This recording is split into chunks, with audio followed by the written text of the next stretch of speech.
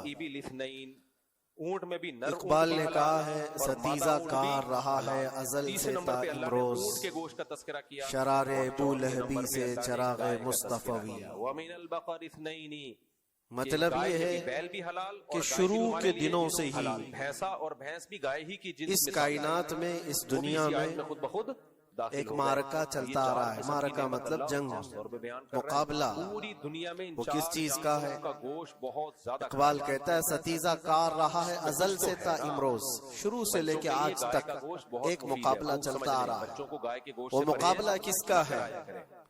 شرار بو لہبی سے چراغ مصطفی کا. گائے کا گوشت کھلائے, بکرے سے زیادہ اچھا. مصطفیٰ کریم صلی اللہ علیہ وسلم کی چراغ کی روشنی کا مقابلہ ابو لہب کی شرارتوں کے ساتھ. افریقہ میں ہو کر آیا تو ایک تو یہ کہ استعارہ ہے, اس سے پہلے بھی فرعون و موسیٰ کا, نمرود و ابراہیم کا پاکستانی 4-5 ہزار میں علیہم السلام. بکرے لانے کے موڈ میں تھا. یہ مقابلہ اس روئے ارضی پر چلتا رہا اور حق و باطل کے معرکے ہوتے رہے اور ہوتے بھی رہیں گے. بولو, ہوتا ہے گوشت مسلمان. فی زمانہ ہم جو حالات دیکھ رہے ہیں, ویجیٹیرین ہو نہیں سکتے. ہمارے مذہب نے اتنی ساری پوری دنیا میں آج کہ اب مجبوری ہے. جنگوں کے حالات جو پیش کیے جا رہے ہیں, انٹرنیٹ پہ آ رہے ہیں لوگ تو اب یہ خبریں ایسے سن رہے ہیں, ڈاکٹروں کے کلپ آ رہے ہوتے ہیں, کسی کے ہاں بم گرنے کی, میزائل گرنے کی, میں سوچ رہا ہوں تو ایسا لگ رہا ہے جیسے بچے پٹاخے پھوڑ رہے ہیں. دمبے کو لوگ یہاں خبریں لے کر کے مزے لے لیتے ہیں, پھر فارورڈ کر دیتے ہیں. بھوک لگاؤ, اس کے بعد موت اتنی آسان ہو گئی ہے کہ اللہ کے نبی صلی اللہ علیہ وسلم نے 1400 سال پہلے یہ ارشاد فرمایا تھا کہ ایک زمانہ آئے گا کہ حرج بڑھ جائے گا. تو صحابہ نے پوچھا تھا یہ حرج کیا ہے؟ تو حضور اکرم صلی اللہ علیہ وسلم نے ارشاد فرمایا تھا کہ قتل بہت زیادہ ہوگا. ایک دوسرے کا قتل اتنا زیادہ ہونے لگے گا کہ لوگ اس کی پرواہ بھی نہیں کرتے. آج چھوڑ دو گے ایک دہی. مجھے آج بتاؤ, اب چھوڑنا نہیں نہ دیکھنا, دنیا پوری ہوتے ہیں اس میں وہ بہت سارے ایشوز پر بیٹھکیں کر رہی ہے. ہوتے تو کیڑے, گلوبل وارمنگ پہ ہے, دنیا میں انوائرمنٹ کی چینجنگ پر, مزید ترقی کرے, موسم کا تاپمان بڑھ رہا ہے, اس پر میٹنگیں ہو رہی ہیں, بڑی بڑی تنظیمیں بیٹھتی ہیں. دوسری دلیل سے ان چیزوں کا یہ ڈھکوسلا ہے یہ دنیا کا, یہ مغربی دنیا ویسٹرن کنٹریز کا دکھاوا ہے.